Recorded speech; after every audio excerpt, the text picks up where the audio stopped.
Virginia's Appalachia, rich in culture and tradition, and largely misunderstood by outsiders. The region is a bridge from the past to the present. This series will explore local legend and lore, mixed with the science and skill you'll only find in Virginia's Appalachia. Today, we're taking you to Franklin County, the Moonshine capital of the world. People didn't look up to us, as those bunch of moonshiners, except when it came holiday time. Every holiday, they'd always come around wanting some brandy from us. The rest of the year, they'd be cussing us, those low-life moonshiners. And to watch it evolve the way it has over the past 5 or 10 years, it just amazed me. You take these Appalachian mountains and all, these Blue Ridge Mountains, the ice cold water running out of them. I mean, we got the ideal place to make moonshine. I like to call this area the Goldilocks zone. It's not too hot, it's not too cold, it's not too wet, it's not too dry. The climate and all is just perfect to make moonshine. Ice cold water, all these mountains that you can hide in, and centrally located. You got to keep that in mind too. We're right here in Virginia, so Philadelphia, New York, North Carolina, Atlanta, Ohio, Chicago, we're right in the middle of it all. As far as distribution is, we were set. And for years, I'm like, dang, making all these sales of this liquor, and then it hit me. Yeah, we are. We're right here in the middle of it all.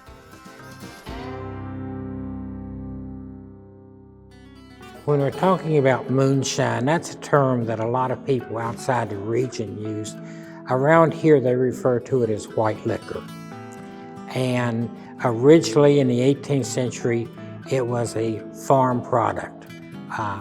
A lot of the inventories of the early settlers had a still in their equipment.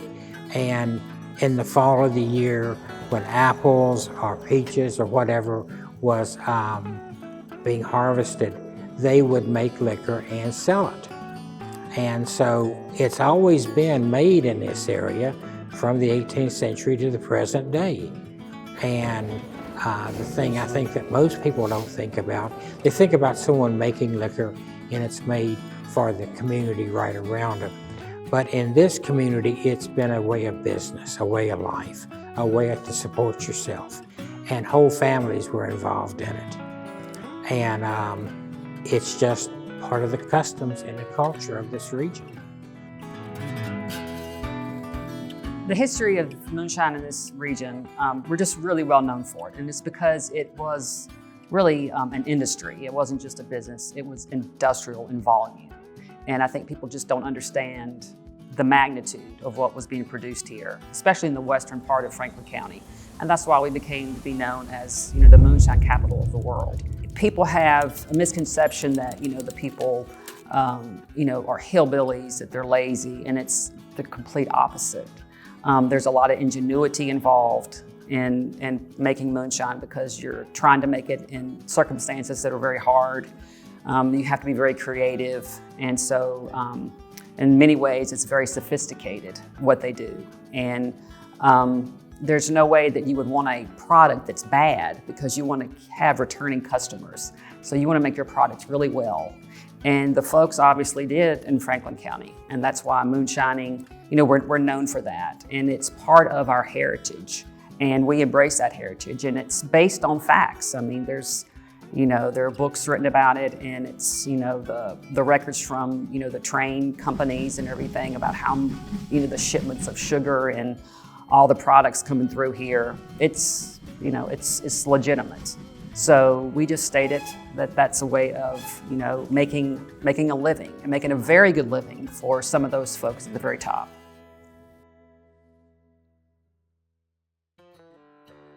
Well, it started with the people that settled the area. And they came out of Ireland, they came out of Scotland, England, they came out of Germany, and they had a knowledge that they brought with them. And so it was just part of their culture, their heritage that they brought with them. And it was established here. It was established in most of the colonies or the states early on in the East Coast.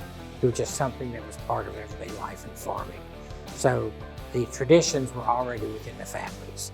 And that's how it came, and it just continued here. Other areas it did not continue, but in this area it continued.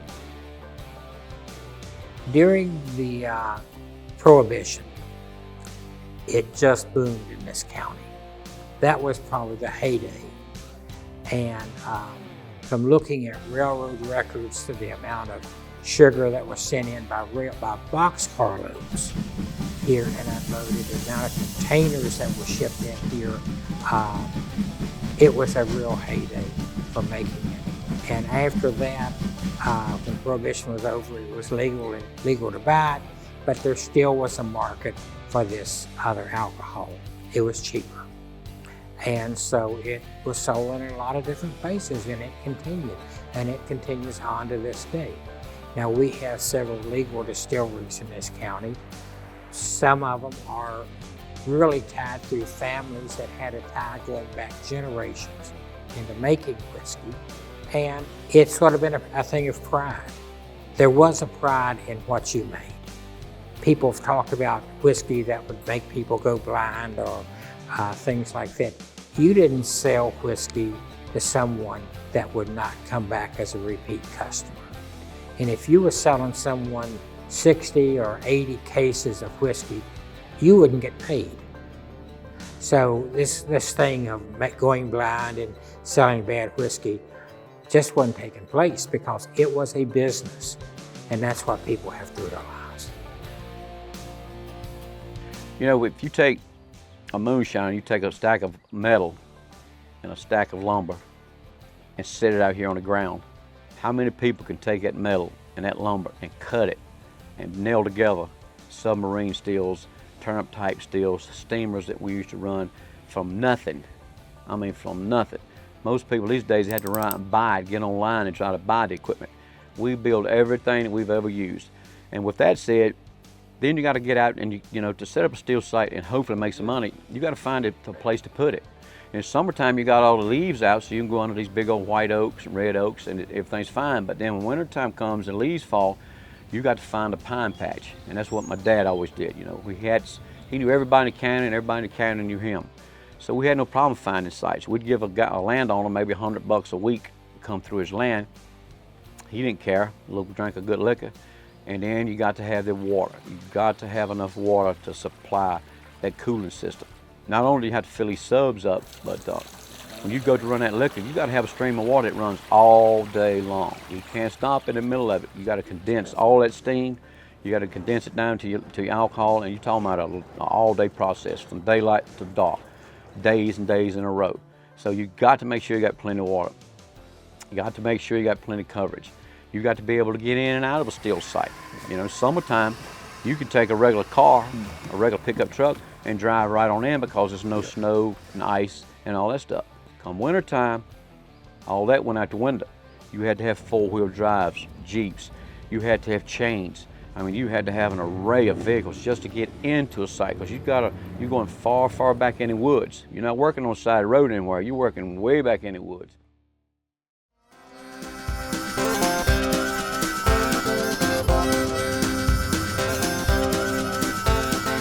Setting up a steel site is a whole lot more to it than most people think. You got to find some land. You got to have plenty of water. You got to have plenty of coverage. First thing we do is, of course, is find a piece of land with a nice sized creek on it and the landowner that's willing to take a few dollars to let us come in. So once all that's taken care of, you come in, you start digging in your flues, and set your steel. The cinder blocks has to be full of dirt. You put about that much sand or dirt on top of it to level up the steel.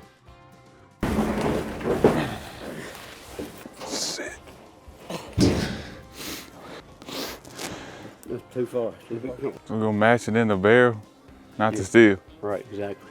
All right.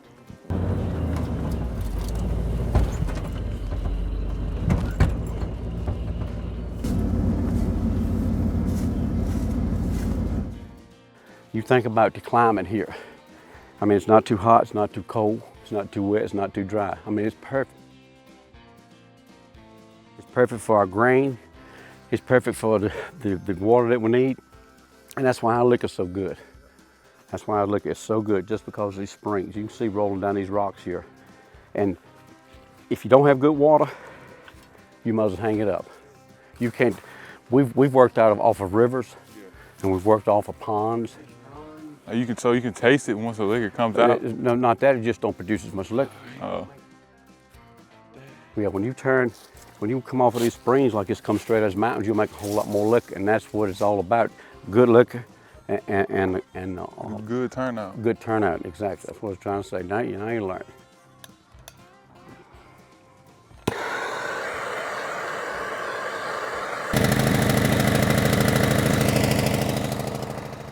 Then you put your water in there, you take your pump running, put your water in the still, get it boiling. Because we're here now to do a mash. We're mashing in. Gotta have a certain grains. We're not worried about a worm, we're not worried about a thumper, we're not worried about any of that right now. Right now, all we want to do is get this baby mashed in. Get everything mashed in, boil the water, cook in our grains, get everything mashed in, cover it over. Now we've got 4 or 5 days for this mash to work off. We're gonna let this cook for an hour, and then we'll do what we call sweetening it. We bring some malted, we got that malted barley. It's gonna be just like cornbread when you look in there, it's gonna be thick. Once that malted barley hits it, those enzymes in it, it's gonna break it up real thin. And then the whole trick is we're gonna have to beat the heat out of it. There's a little trick to that. You beat that heat out, and when you're able to stick your hand down in there and move it around without jerking it out, that's what's some weird stuff, man. It means it's ready for the water. And by the time you fill the barrel up, the temperature will be exactly what you're looking for. It works every time. All right, cool. Crazy stuff, old timers, man. You can't argue with them. Yeah. Don't argue with them. You know, we like using, we use an abundance of rye, malt, malted barley, corn, wheat, and all from the general area, from the farmers. You know, everything comes from this area, grown right here. I mean, it gives me chills even talking about it, because everything's just grown right here. And when you take those pure, fresh ingredients and you grind them up and you mash in those stills, it's a good feeling. It's a great feeling, because you know there's nothing in it can harm anybody. It's no additives, no preservatives.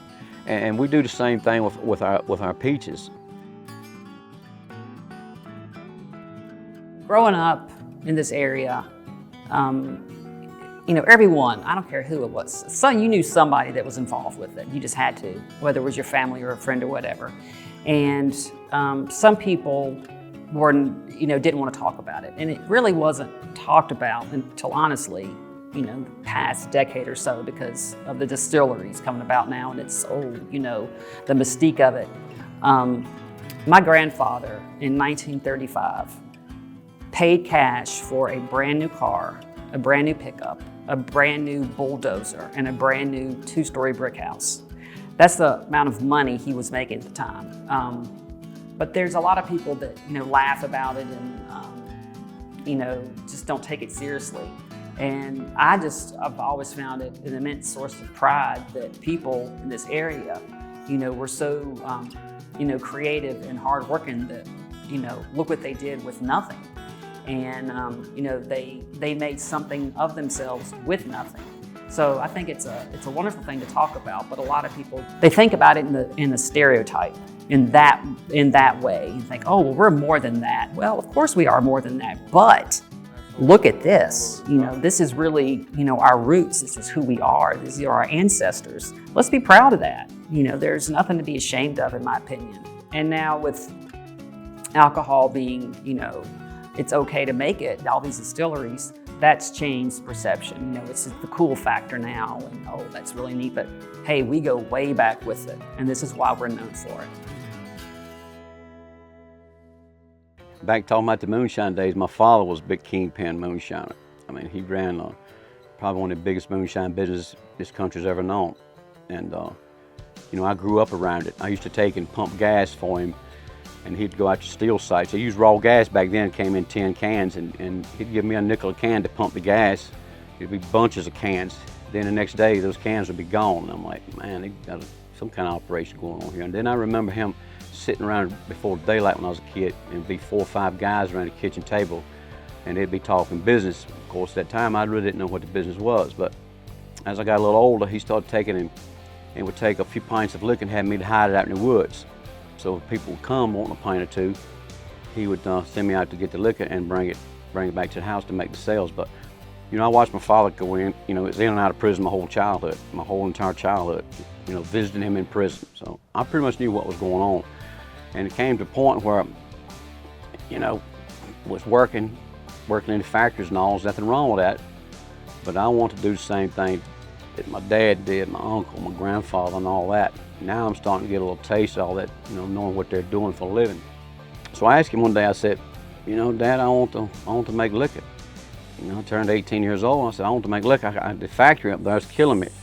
You know, going in at 5 o'clock, 6 o'clock in the morning, can't get out at 4 or 5 o'clock at night. That just wasn't for me. So he said, all right, son, I'm gonna tell you now. He said, you go in there, you gotta remember a couple things. You're gonna have diamonds on your fingers, gold around your neck, but the biggest thing is you're gonna have shackles on your feet if you stay with it long enough. And he was right. You know, you make that money, everything's great. You got them diamonds and that gold if you want them, but those handcuffs and shackles are definitely on the way. You know, years of making liquor throughout the county, you sort of build a rapport with the agents and all. You got your ATF, which is federal, and you got your ABC, which is state. These guys, I mean, they do their job. And believe you me, they do their job.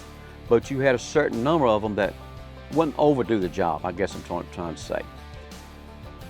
They would come in and raid a steel site, and they would know who you are, but they wouldn't go swear out a warrant for you. I mean, it's amazing when you think about that. Now, a lot of the agents, if they saw you within a half a mile of a steel place, they'd go take out a warrant for you, and then you had to prove that you wasn't at that steel site. You know, and if you don't have any witnesses, you'd be hung. And a lot of agents has done that over the years. You know, just arrest, you know, whomever they wanted to, really, just because they thought they was there, because they must have been working the steel site because they was on that road. But as time went on, another bunch of agents came around, and I like to think they were much more men, because they wanted to catch us. They wanted to jump on our back, slam us into the ground, and put the handcuffs on us like a real man. And a lot of them really hated doing their job, I would say, because they did have so much respect for the moonshiners. But you know, it was like a cat and mouse game. You know, they was after us, trying to put us in jail, and we were trying to get away. I mean, you talk generations of moonshine in here. Generations. You take, right now, people beg for recipes. You know what? We got the recipes. And we kept a close-knit tie on those recipes too. My father always told me, he said, you don't let those recipes get out. You know, generations of tweaking it. And I laugh now and I tell people, I wasn't taught how to make moonshine, I was told how to make it. You know, all right, son, this is where it's done. Don't change anything. Do it exactly the way we've been doing it. And who might argue with that? Get everything mashed in boiling water, cook in our grains, get everything mashed in, cover it over. Now we've got 4 or 5 days for this mash to work off. While that's working off, we bring in our thumper, we bring in our water box, our condenser, all that. We set all that up to make sure everything lines up. We take the cap, bring the cap in, all the piping and tubing that we need to line all that up. Yeah.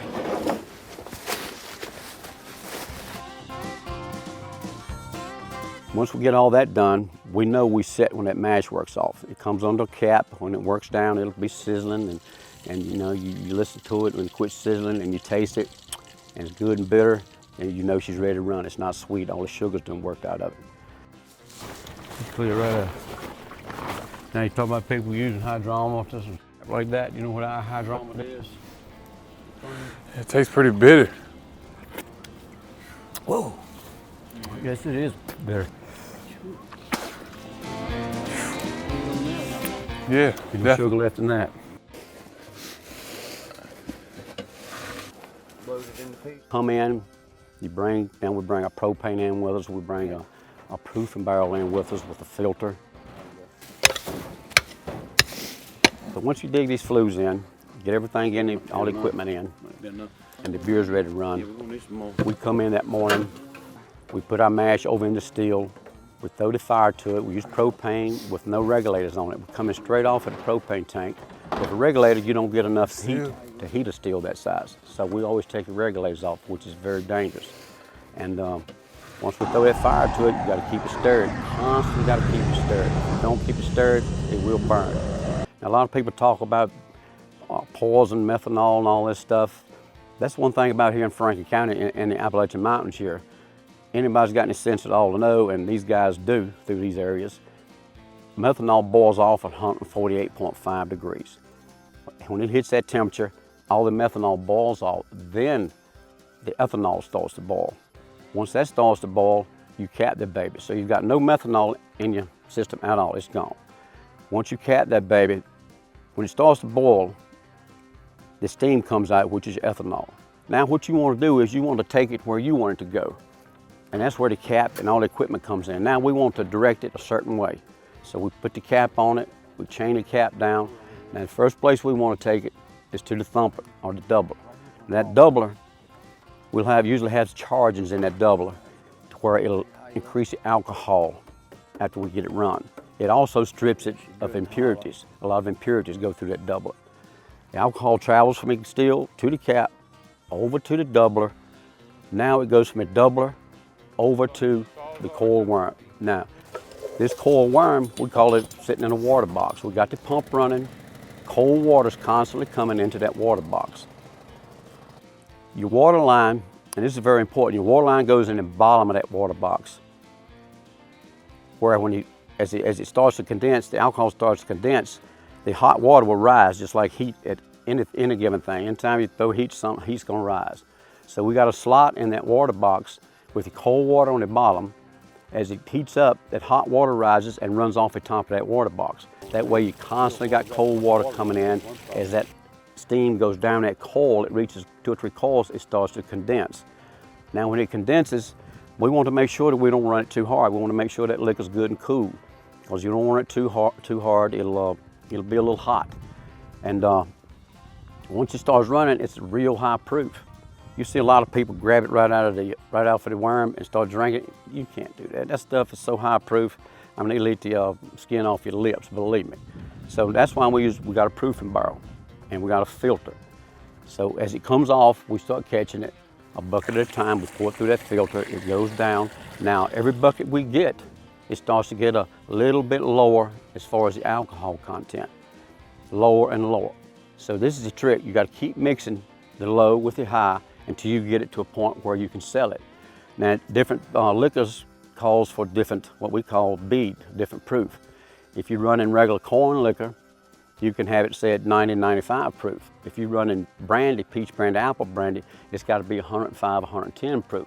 People won't buy it. It's just the way it is. I don't care when they take that jar and hit it, if it don't have that big bead on it, you might as well still get it. And as far as hydrometers and proofers and all that stuff, we never knew what any of that was. None of it. I never saw proof in my life. We always did it by eye. That's the way we were taught. I tell people that we weren't taught how to make liquor. We were told how to do it. And we never changed a thing. And anything we do it exactly the way my father did it, his buddies, my grandfather did it, and we stick straight to that. Why change something that's been tweaked 100 years ago? And that's the way we look at it. I think just the misconception, the stereotype, the big one is that, it's the hillbilly. It's the hillbilly doing this. And, if a hillbilly has a lot of ingenuity, they're hardworking, call me a hillbilly. I'm a hillbilly then, it's fine with me.